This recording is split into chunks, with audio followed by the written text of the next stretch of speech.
Jason Mahoney with Carter Myers Automotive. I'm the director of marketing. So everything from vendor relations to how our campaigns are performing and analytics kind of all rolls into that. Awesome. I'm Ashley Cavazos. I'm also the director of marketing, but for Devantron Auto Group in Houston, Texas. But I, outside of marketing, I also oversee sales processes, digital operations. We wear usually multiple hats when we're in these roles. So yeah, a little bit of everything. Awesome. Yeah, it's Steve White, CEO and founder. Typical kind of CEO duties, but really product kind of visionary is some of where my passion is. All right, so we've got one of my favorite things in all of automotive, which is an automotive acronym that we're talking about today. And I think when we talk about any of the acronyms, we like to throw them around and without much care for who's in the room and what's going on. So I'd love, Steve, real quick, if you'll just define what we mean by CDP, so that like start from the base level. Assume nobody in this room has ever heard, we're a bunch of aliens. We just landed on planet ASOTU Con, and everybody in the room is like, why did you throw this 3-letter acronym? Just give us like the 2-minute quick pitch on what is a CDP so we can level set that. Yeah, I think customer data platform. I think the first thing that it's about is really kind of maximizing your first party data, because we believe that your first party data is the foundational element for all of your marketing. You should not be spending $1 extra until you fully have maximized all of your first party data. So first of all, it's about getting all of your data together, unified into a customer profile, and then beginning to really activate that first party data like you never have before. We're going to be talking about some different slides about building one audience and then being able to simultaneously send that audience out to every single channel. That's the kind of power of what a CDP does. Yeah, at its base level, it's a customer data platform, right? Which can take a lot of forms. And so don't be confused. It's your customer data in a place where you can visualize it. But the question is always, how are you going to measure success? Ashley, as we were talking beforehand, you're in still the build phase or the curiosity phase around what a CDP is going to look like for the organization. And we talked, there's some key questions that you have to ask yourself heading into building a foundation for this. What are some of those key questions that you're asking yourself right now? I mean, definitely, I'm sure like a lot of y'all, CDP has been the buzzword for the past few years, but it's where do I get started and what does success look like? What is my end goal here? And for myself, when I look at what does success look like, it's can I get everything in one clear vision without having to have 10 different tabs on my screen and looking at different data points, right? Can I look at one place that will house all of this data and I can see sales, service, body shop, parts, everything together and really understand the customer journey and my current customer and the loyalty and retention aspect of it, especially from an enterprise standpoint. I mean, not just from a single point, but then you take it in from an enterprise standpoint. How many of us can say, I know exactly how many cars my customers have bought across all of my stores? Yeah, I remember a few years back, actually, Jason, and talking to the CMA organization as scale is happening, right? And it's a growing organization, acquiring or building new stores. You really start to think about that enterprise viewpoint. And I think as we see consolidation happening in our industry, it's a more rigorous argument for why think about my data as an enterprise as opposed to just like a singular point or place or segmented profile in a antiquated place. When you guys are looking at data across 23 rooftops and a bunch of different other little micro things, how are you thinking about organizing that data right now into what you need to get success out of? I think one of the things that we look at when you're talking about an enterprise level, it's and Liza's been asking this question, is with brand loyalty on the decline. And I'm from a Honda background, and we like to think once you drive one, that's what you're going to drive. But the truth is that brand loyalty is not what it used to be, even among brands like Toyota and Honda. So what does CMA loyalty look like? If brand loyalty is a little different, we represent 18 brands. We're fortunate to have that. And a lot of options for customers. But what are the things we're doing to show care for our guests and try to give an uncommon level of care? Are they paying dividends in CMA retention versus they bought a Ford, they bought a Ford, they bought a Ford? So I think that's one of the things that I'm really excited to get into. Yeah, because every OEM pays attention to OEM specific, store Correct. specific retention. We've had that data point for years and years, but when you've got regionally focused groups that are thinking about how does my brand loyalty stick for a long time, it's super important. I think I'm doing all of the panels that have circle graphics today. So whether you're in my main stage or right here, we're talking about circle graphics. And I think that we're going to talk about two different types of flywheels. One being the data flywheel, but then also the customer flywheel of retention today. Steve, you gave us this kind of viewpoint of the way that you see the data kind of working and reworking itself. Can you talk through it just a little bit for me? Yeah, I mean, we really put together this framework, really kind of inspired, based upon Jim Collins and his book Good to Great, and then Amazon, have built their own kind of flywheel concept, and so it's really, really driven to try to identify what are the important data elements in a dealership's business that they really need to be leaning in on, and really this is all about data in motion.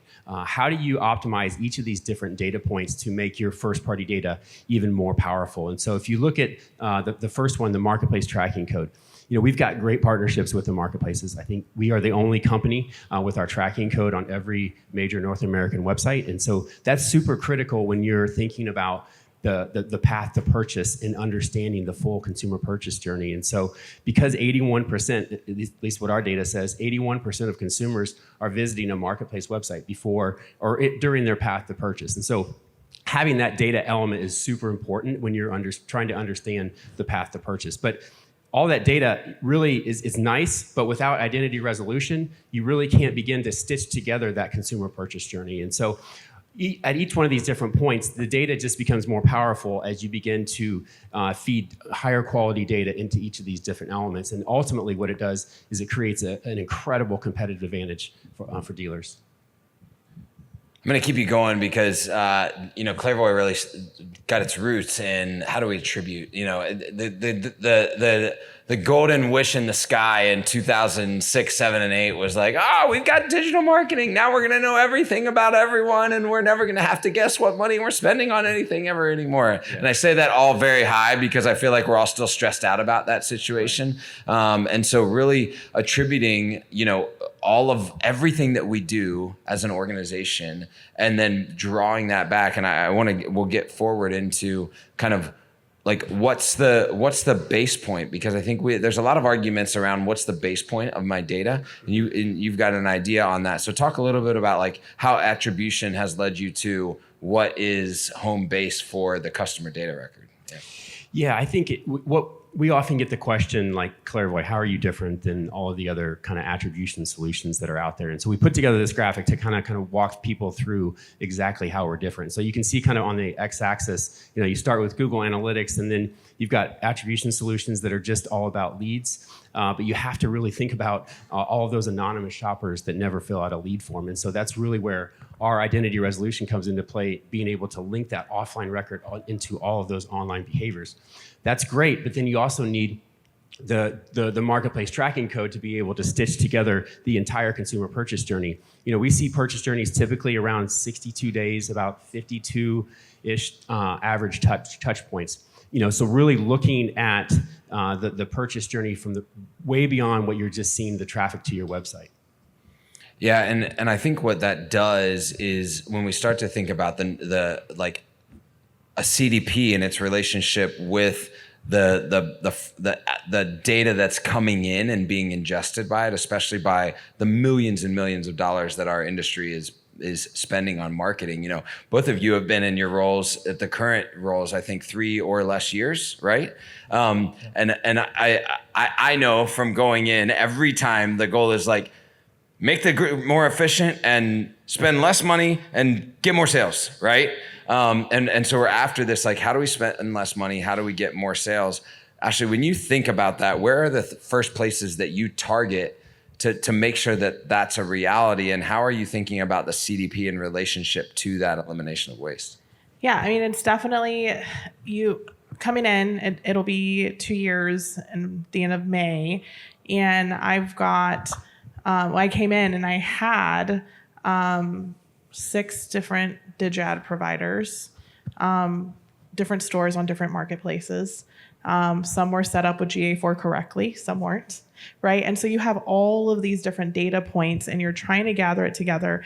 And I'm trying to understand like what does the ROI look like for these different avenues, and when I need to make a quick pivot in a marketing strategy because we're needing to hit a number and maybe we're not there, or sales efficiency or market share, what have you, and you're trying to understand like, where do I even start? Right? Where do I even begin to look at? And when you can't see that full picture, it makes it really, really difficult. So for me, we were kind of talking about this yesterday, but like sometimes I'm in a room with people talking CDP, which I'm kind of glad to be on stage at first when we talked about this, because I'm like, sometimes I'm like, some people in our industry are amazing and they're light years ahead of us in the CDP space from a dealer aspect.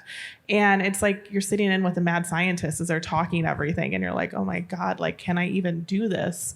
But then you break it down into the flywheel and you look at the attribution channels and you're like, okay, where do I begin?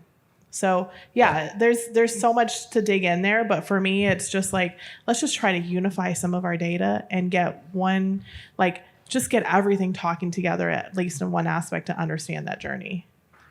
Have you looked into your data? This is like a straight up cuff situation here. Have you looked into your data to see how many people are named no name with 800-555-5555?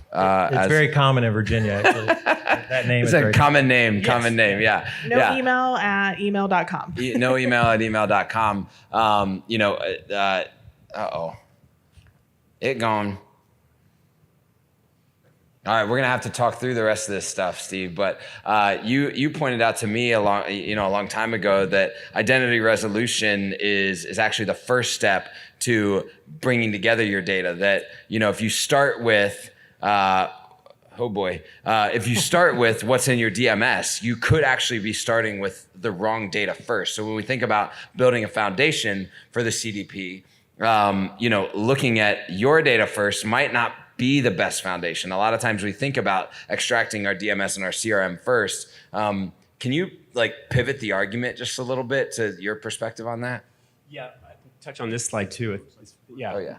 Good. I think this is kind of identity resolution in the real world. So when you think about name, address, phone number, identity resolution is enriching all of those device IDs to that individual profile so that you can begin to track and target that consumer across all of the different channels, particularly as third-party cookies on Safari are deprecated. Looks like they're gonna stick around on Chrome for a while. But having that device level identifier is super critical from a multi-channel targeting perspective. But to get back to your other point, Kyle, the importance of the sequencing of onboarding your first-party data is super critical. It's a big investment, obviously. It's a big investment of time and resources. But we've got one slide that really kind of points to the fact the first thing you should actually do is install identity resolution on your website, because that's an easy, quick win that you can get started so that you can begin to collect that signal data. Then once you have that in place, then you can begin to prioritize other elements of data hygiene, of enrichment, et cetera. So it's just all about kind of having a process in place to think about how you're going to onboard your first-party data. Yeah, and I think what's interesting to me is what we don't think about a lot is, imagine you are trying to build this CDP, right? And you're trying to collect data across all of your users, and you sell 10,000 cars a year and service, let's say typically, a service expectation is going to be somewhere in the neighborhood of 4 to 8x your number of sales, maybe more for some dealerships, right? So we're talking about 90,000 people a year that you're touching. It's probably less. Let's just say every single person is unique, right? If you have a website that gets 20,000 visitors a month, and you're not thinking about the resolution of those visitors, you are missing a massive amount of volume when it comes to your real first-party data. We think about our first-party data a lot of times by our transaction data and not all of the additional data that's coming in. I make this argument a lot that when we think about marketing, we think about marketing in the 1 to 1.2% range, right? It might shock some people, but like, you're thinking about all of your marketing is targeting 1 to 1.2% of the people that you are trying to attract. Because that's a number of people that are transacting on your website, giving you their information. For the best dealerships in the country, 2 to 3%. So 97% of the people that are interacting with your dealership or dealership group on a given month, you're not even paying attention to. Say that louder again. For the people in the back, right? And so that's where, like, starting with that, especially for the volume that we're attracting from paid and organic channels, is totally different than the volume that same user group may attribute to sales in a given year, right? I said 10,000. That's 1,000 sales a month, and no 20,000 site visitor is getting 1,000 sales a month. I mean, if you're doing that, like, someone raise your hand, come to me in the front, I'll invest in your dealership. Sound good? It's just not happening. So, yeah. I think the other part is where those people more likely are in the process, because they're on your website. So understanding the hygiene of your database in general and not mailing somebody about a car they traded you, that's one thing. Mm-hmm. But understanding who's currently on your site, drilling into VDPs or things, whether they submit a lead or not, is another reason. I think it's the timeliness of that is why you would want to start there, because they're shopping. Right. Yeah, exactly. Yeah, like every customer on your website is coming for a different reason. So how do we, 97% aren't getting marketed, and of those, how many, pinged into my service scheduler but didn't schedule a service appointment? How many clicked around on my trade tool, right? How many were looking at the credit application but didn't submit it? So then how do I personalize a marketing strategy for them to, stay top of mind and get them to actually convert over? Yeah.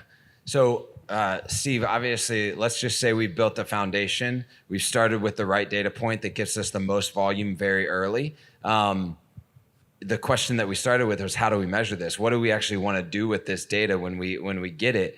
And those are, like, let's answer some of those questions. What are the first places that we should be thinking about, that dealers should be thinking about when going to a CDP?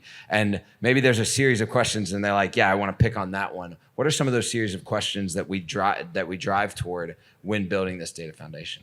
Yeah, I think the first thing is, you need to think, what is your strategy? Think strategy before technology. So what is your strategy about, implementing a CDP? How will you, what are the use cases that you want to be able to activate with your CDP? Once you've identified those use cases, then What are some of those use cases? Like, we all, like, I don't know. I was a part of 2 CDP conversations last year at ASOTU, and everybody said that too. But what are some of the use cases? Give us like 5 or 6. Yeah, I think one of the most powerful use cases is just the activation of that one audience in multiple different channels. So you've got to lay that foundation of having clean data, unified customer records, but then within a couple clicks, you're suddenly targeting people across every single channel. You're not building new audiences every single time. This is happening in near real time. These are dynamic audiences that a CDP can really power. So I think that is, a super critical aspect. So I've got the same audience. Yep. Getting a display ad with Google, an OTT ad with that provider, looking for that audience in search, running carousels on Facebook, and running video ads on TikTok, and they're getting multiple different channels and marketing messages across channels that they're hitting on a day-to-day basis. Yep. Because how many touch points does it take to get a conversion? Our data says about 52 different touch points. Yeah, that just blew my mind. I didn't even know you had that data point. I'm so pumped that you did. That's crazy. Yeah. Okay, that was like a mic drop moment. Did you guys catch that? Okay, you have to touch a person 52 times to get a conversion. So if we're targeting 1.2% of the visitors that we have coming to our website on average, and we've got to get them to see a message 52 times before they potentially are in that 1.2%. Shouldn't we have the right audience, the right conversation, the right creative, the right messaging going to them at the right time? Like, if we fix that, maybe Zuck and Sundar Pichai will have a slightly smaller boat next year, right? Like, let's start there, okay? If you don't know who that is, that's Facebook, that's Google, okay? Yeah. I think you said it in what I was going to respond, and you just basically said it. But the old thing in marketing has always been like the right message to the right person at the right time. And I think that's what you get high level with that CDP, is kind of understanding that journey and the right message at the right time to the right person. Yeah. I think another important thing is obviously, suppression of your data. So like, we've got a client in DGDG, they recently cleaned their data, and I think they cleansed about 126,000 records that either moved or didn't own the vehicle anymore. And so he was about ready to send out a direct mail campaign. And so he saved $126,000 by not having to target those particular folks. And so suppression and, cleaning your data is also a super critical part of CDPs. Actually, earlier you said, "Hey, I want to get kind of everything in one dash, right?" And when I think dash, I think business intelligence. There's actually a question in here. I don't know who asked it. It was an anonymous person. If they're trying to stay hidden, but they're anonymous. But we've been talking around sales and marketing, around retention. We haven't really gotten to the flywheel piece of like retention marketing. I think that's a great use case, right? Yeah. Back to your point, do I have the right audience that I can go back and get back to the store? But when we think about leveraging our data to understand the moves that our organization has to make, what are some of the questions that you're trying to answer when you're like, I want a dashboard? Okay, I have a dashboard. What question am I going to ask that dashboard? Yeah, because right now I'm like looking at 3 different dashboards that all tell me some of the same data, but not all of it. But also, to your point, is I think the big key is a data validation piece. How many, like in my dashboard, can I see, even who isn't living in that market anymore, right? Yeah. And can I see just email addresses that aren't bad, or people that are opting out, right? That's a big piece. Like, you'll have an opt out in one platform and then it's not in your CRM.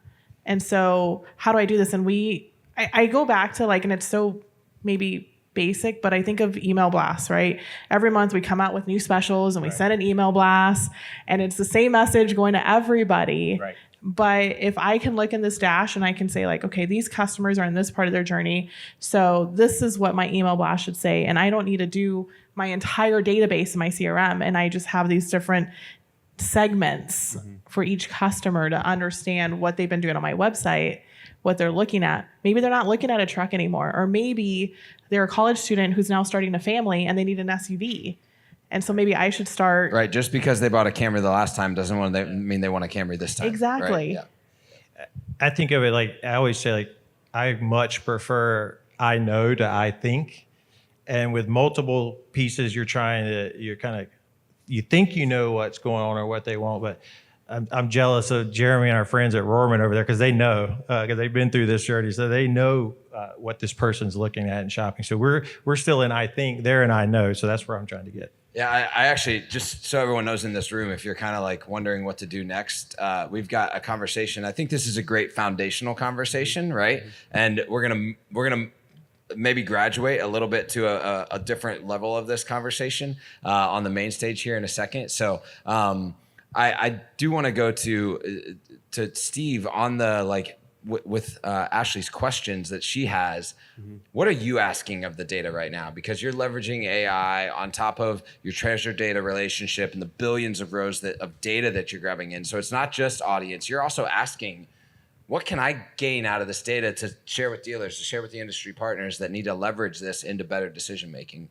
What are some of those questions that you guys are asking? Yeah, I think one of the interesting phenomenons that we see in kind of we've got several clients that are running programmatic campaigns, and they were running from a retention perspective, they were running kind of this always on kind of branding type of campaign. And what was fascinating that we saw from a trend perspective is that they saw the ad. It was the dealer's first party data, and then that consumer a lot of times people think, well, that consumer is just going to go to the dealer's website.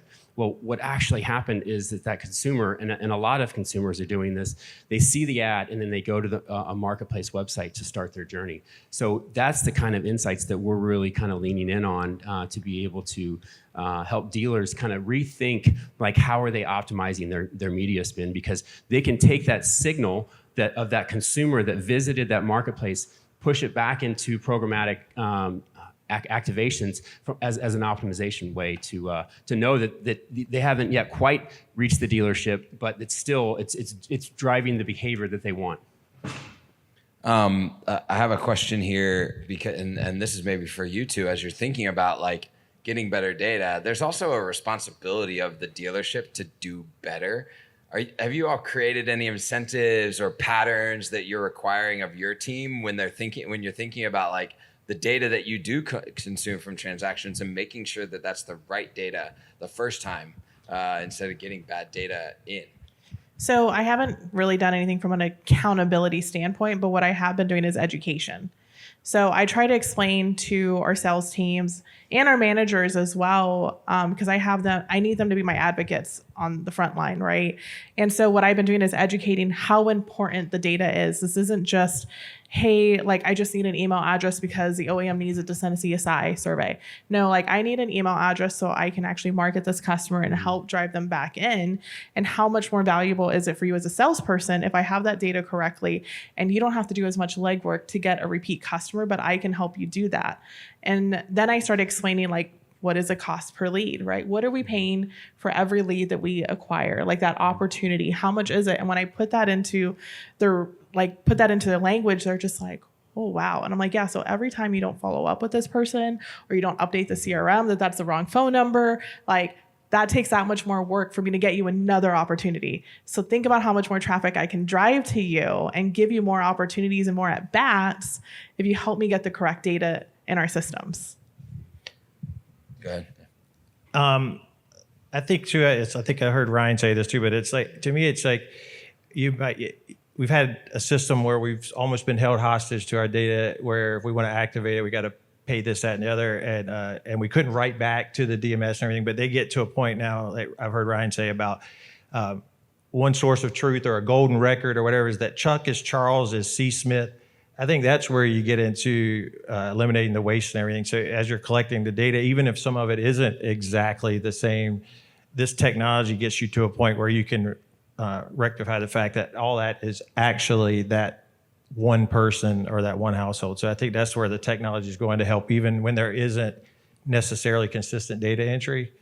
There's tools to help actually understand who that is, which is a big advancement. I think you brought up an interesting point, Jason, when we were preparing for this, like your whole perspective on, like, your controversial perspective. Oh, yeah. So I don't know. I'm pretty passionate about it, but it may not go over with everybody in the room. But I believe that with a dealer's data or customer data and our activation partners, really, to me, should be church and state. They should be separate in the sense that, I won't name names, but there are companies who kind of want to do both for you. And I feel that you get yourself in a situation where you're almost beholden to that, where maybe you're not happy about this, but because this is attached to it.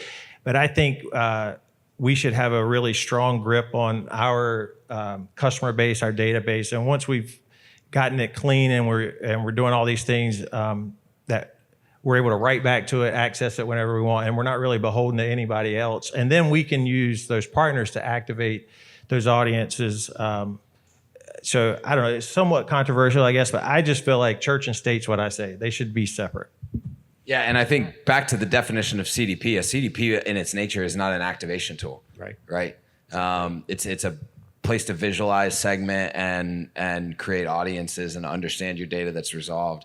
Steve, just aspirationally, what are you excited about, like, the next layer in bringing some of the, as some of these larger tech partners, you guys are partnered with Treasure, Telium, others are coming into the space from outside of auto. What are you excited about the next piece of the journey as we get a year or two from now that might come into play for the industry? Yeah, I definitely have a bias towards measurement. So I think one of the things I'm excited about is we recently announced a big partnership with Comcast. And so being able to measure linear TV, so we will receive all of the set-top box data that is, is on Comcast. And so we will be able to deterministically measure from a linear TV perspective the impact in that consumer purchase journey, but also obviously from a programmatic perspective. So that's going to really get interesting. The other interesting thing is now we're going to be able to see from an OEM perspective what are the OEM ads and how are they impacting dealerships when they're running their national campaigns. So that's super exciting. And then I think laying the foundation with your first party data to be able to do really cool kind of data collaborations with the marketplaces, things like knowing when your customers are back shopping on a marketplace. Those are the kinds of things that I'm super excited about. That's awesome. Well, I've run out of time. I tried to get to a couple of questions in there. If you have questions, ask them in the app. We'll get back to them later. Also, ask any of these few where they're at, right? They're actually in each different pieces of their journey. Obviously, Steve's been doing this for quite some time and then backing into journey. And then we'll have more conversations actually on the main stage about a similar topic. So thanks for being here. Give these, yes. One quick QR code. Can you get that QR code up at the end?